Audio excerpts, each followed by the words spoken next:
PKA 641 with our guest Ed Bolian from VinWiki.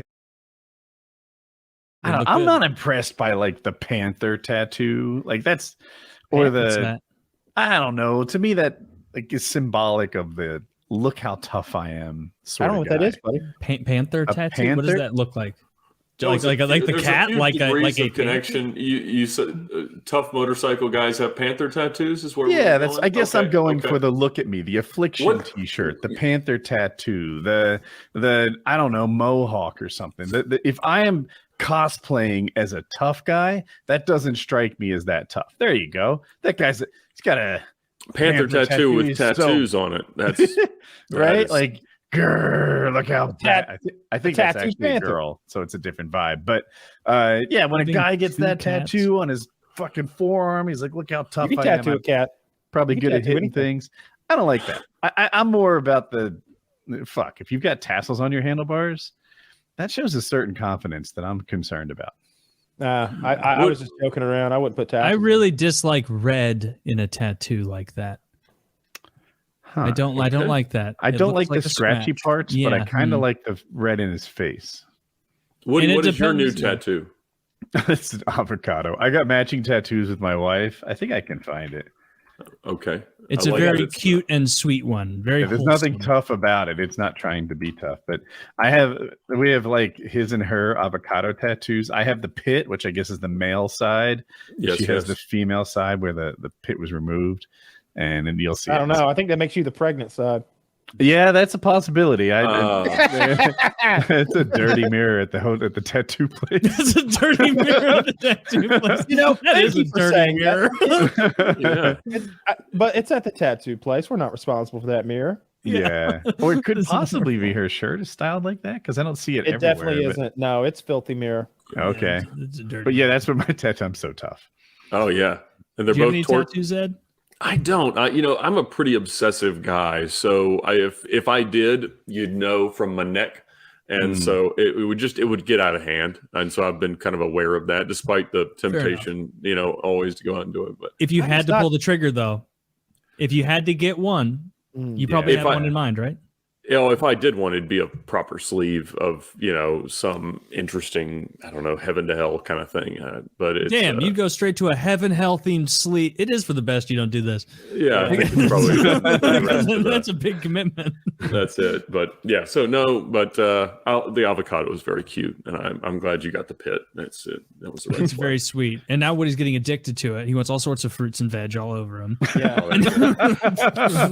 The carrot tattoo is unseemly. Watermelons, I have all the seeds. We'll just follow through. I know it would be funny so briefly for a bit, Kyle, if we got the same tattoos. Everybody's got the pit. I don't give a fuck. He can have the pit. Like I don't care either. Yeah, I don't care. I don't give a shit. But that would be the most permanent for a little minor laugh. Just a little titter and a permanent body altering. I fucking dare you. You get it, I'll get it. I fucking dare you. I fucking dare you. You won't. Get it together. You're right, I won't. You can't even eat a goddamn onion. You won't do it. Well, you still haven't eaten the onion. Has it been 6 weeks? I don't know. Why do I have to eat the onion? I don't even remember. You've been reminded. You agreed to eat the onion. The reason you have to eat the onion, Taylor, is because you were off by a slight amount on guessing what your Joan of Arc died or something. And at the last minute, I made up a rule that the loser had to eat an onion. All right. Well, I forgot that. I guess I'll buy an onion then. I thought I totally forgot the onion. I remember I won that guess, and I don't even know who she is. I thought she was a sailor. I outguessed everybody. You just haven't gotten her. Is it? I mean, are we talking apple style or like a raw onion, or you can hibachi this thing into some rice? No, it has to be raw. And in Kyle's words, he said he was going to ship me, I quote, the most acrid onion he could find. The most white, acrid, evil onion. I found I asked if I could have a Japanese onion, and he said no. They grow in bitter soil.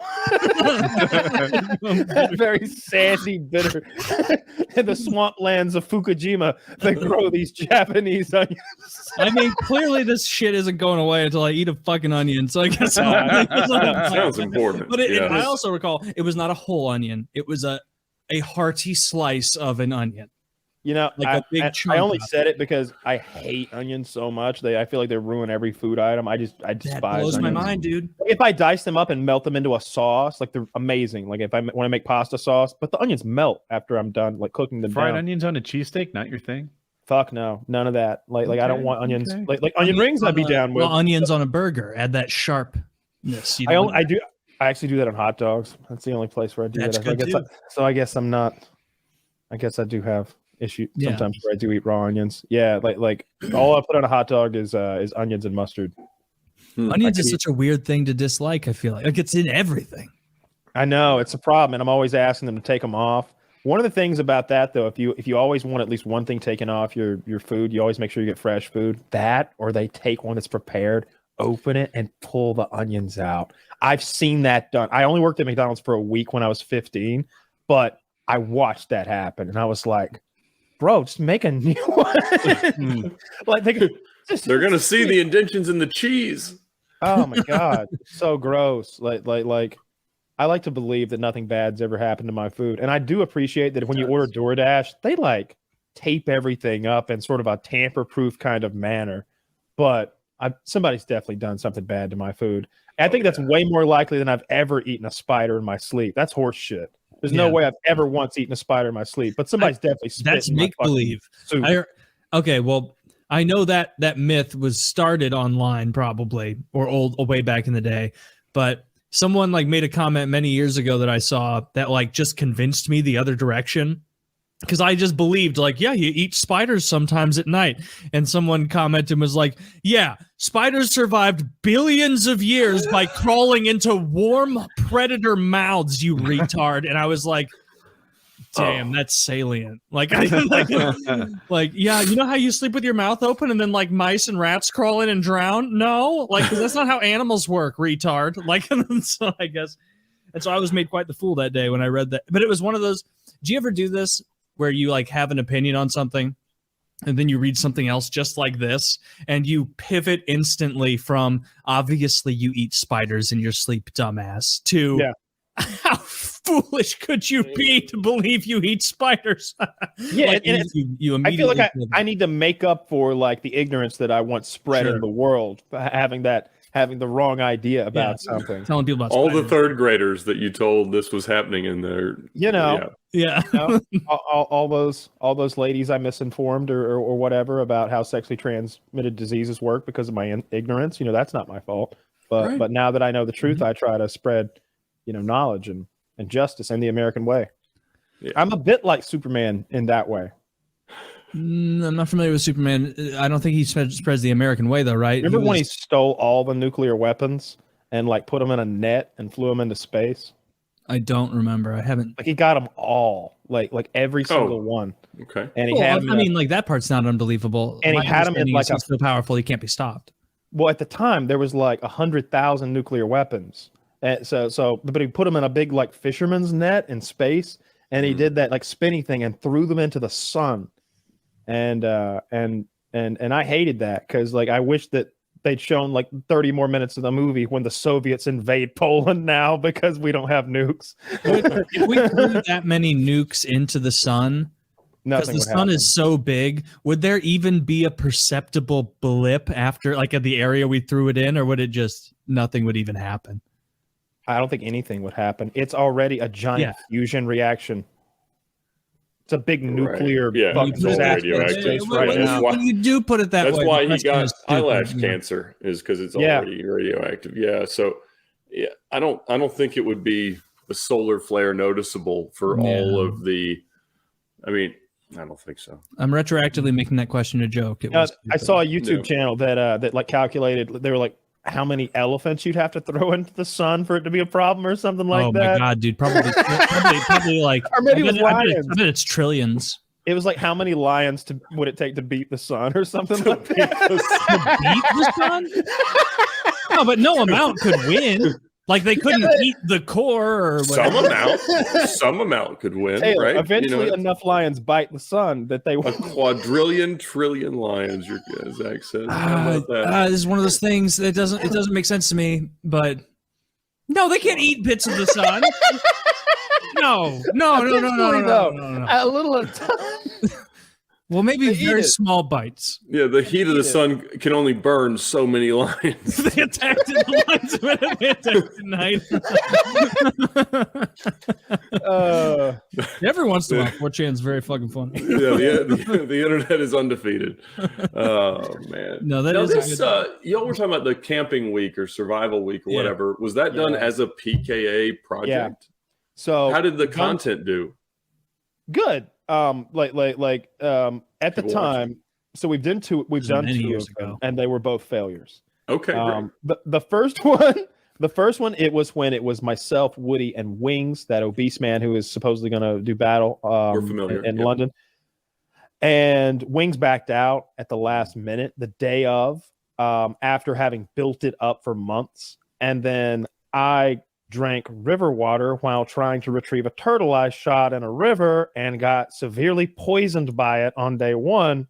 So I was vomiting all night, and we were about to get sort of stuck on an island of land by a storm that was going to make a river rise. So we made the decision to just quit, which was my fault. I was just ill, couldn't do it. And then the second time, me, Woody, and our friend Chiz went with a cameraman to the Mount Currahee, to that like wilderness area back there, and basically tried to survive with essentially nothing. I mean, we had like hammocks and guns, and we just starved for a week in the hot Georgia. I tried to tell these guys, but I let them talk me out of it.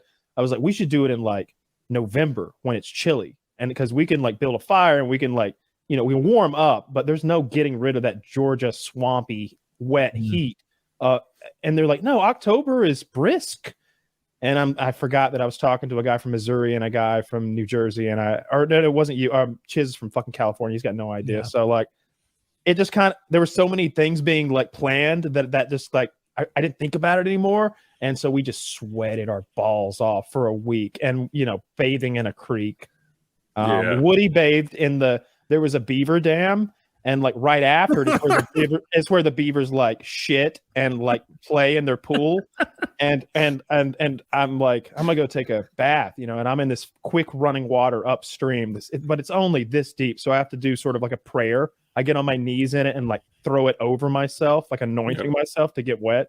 And Woody's like, why don't you just get in that little pond down there? Just full of shit. And I looked, and because he's been trudging around in it, it's about waist deep. It's just like thick with brown silt. And I'm like, that is feces. that is shit that you were wading in. I'm no scientist, but yeah. And he's like, that's what the soap's for. You forget not everybody grows up in the woods. 99.9% of bacteria, Kyle.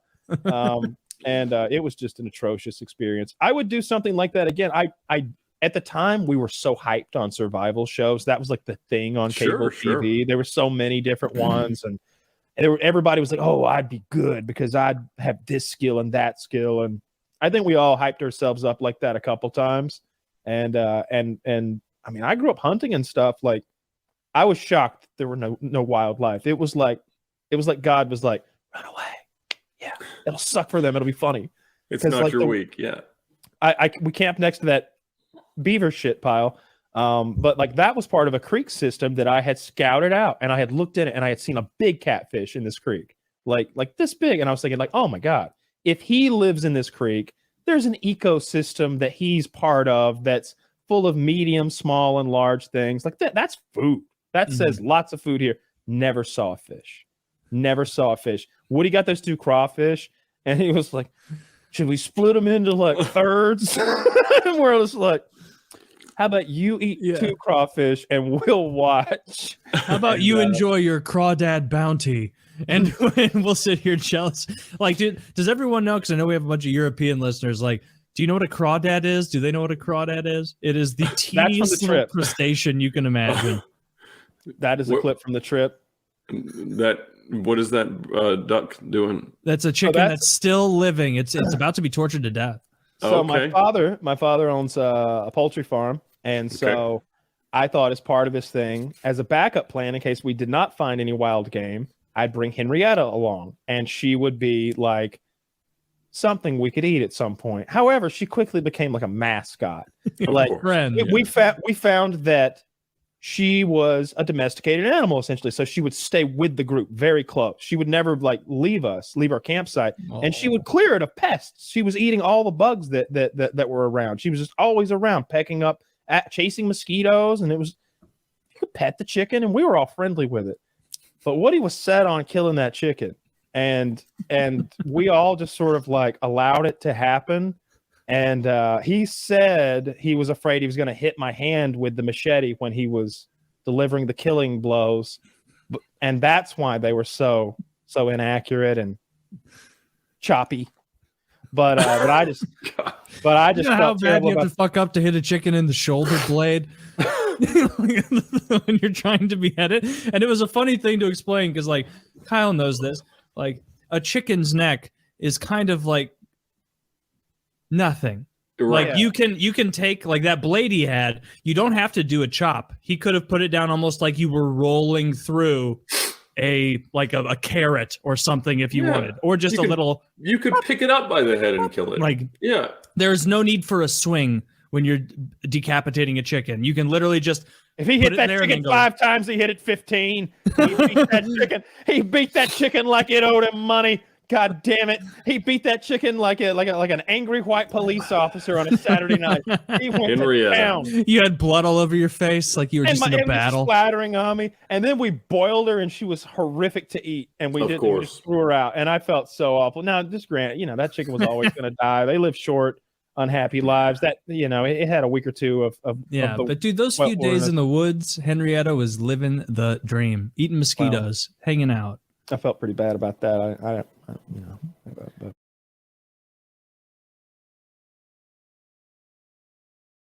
I ain't gonna mace you. I ain't gonna tase you. I'm gonna give you these hands, son.